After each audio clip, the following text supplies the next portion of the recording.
మన ప్రభువును రక్షకుడైన యేసుక్రీస్తు నామమున మీ అందరికీ నా వందనాలు. యెహోషువ గ్రంథము 3వ అధ్యాయం 5వ వచనాన్ని మీరు ఒక మారు చూసినట్లయితే అక్కడ యెహోషువ గారు ఇశ్రాయేలీయులతో ఈ విధంగా చెప్తాడండి.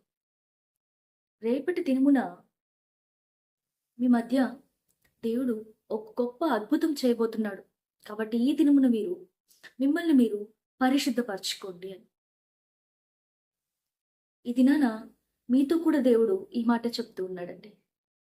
ఎంతో కాలం నుంచి నీ జీవితంలో నువ్వు ఎదురు చూస్తున్న ఆ యొక్క అద్భుతం, నువ్వు ఉంటున్న ఈ యొక్క పరిస్థితి మారాలి అని అంటే, ఈ పరిస్థితి నీ జీవితం నుంచి వెళ్ళిపోవాలి అని అంటే ఒక మిరాకిల్ జరిగితే తప్పిస్తే ఇది జరగదు అన్న సిచ్యువేషన్ నువ్వు ఫేస్ చేస్తూ ఉన్నావా?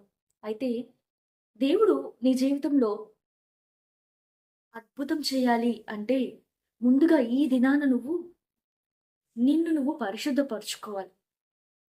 నీ మాట, నీ చూపు, నీ క్రియలు అన్నీ కూడా దేవుని దృష్టికి అంగీకారం లాగున ఉండాలి.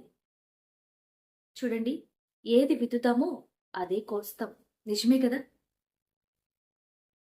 రాహాబు గారు, ఈమె ఒక వేశ్య. తను ఉంటున్న పట్టణము శపితమైన పట్టణం ఎరికో. తన చుట్టూ ఉన్న ఎన్విరాన్మెంట్ అనేది ఒక మంచి ఎన్విరాన్మెంట్ కాదు. తను చేస్తున్న వృత్తి దేవుని దృష్టికి యోగ్యమైనది కాదు. తన చుట్టూ ఉన్న ప్రజలు దేవుని దృష్టికి అంగీకార యోగ్యులు కాదు.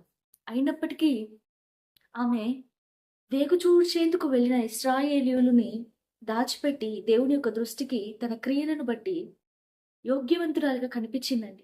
ఆమె చేసిన ఆ యొక్క పనిని బట్టి తన మొత్తం కుటుంబాన్ని ఆమె రక్షణలోకి నడిపించుకునింది.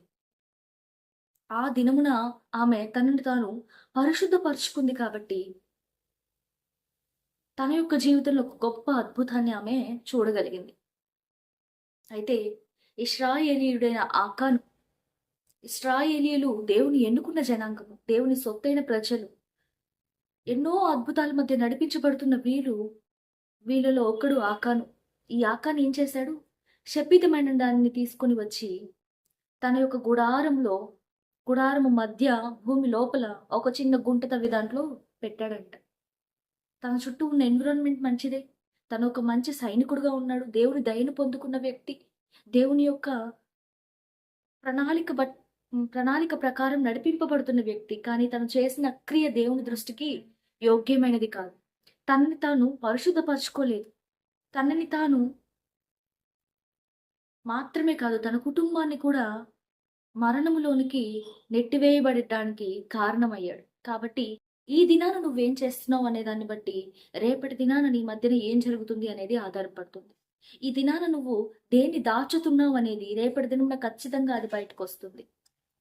కాబట్టి నీ యొక్క జీవితంలో అద్భుత కార్యం చేయాలని దేవుడు ఆశపడుతున్నాడు. అయితే దానికి నువ్వు చేయాల్సింది ఏంటో తెలుసా? నీ చూపు, నీ మాట, నీ ప్రవర్తన దేవుని దృష్టికి అంగీకారంగా ఉందా లేదా ఒకమారు సరి చూసుకో. ఒకవేళ లేకపోతే దేవుని యొక్క కృపను అడగండి. ఖచ్చితంగా ఆయన మీకు దయచేస్తాడు. దేవుడి వాక్యాన్ని దీవించును గాక. Praise the lord.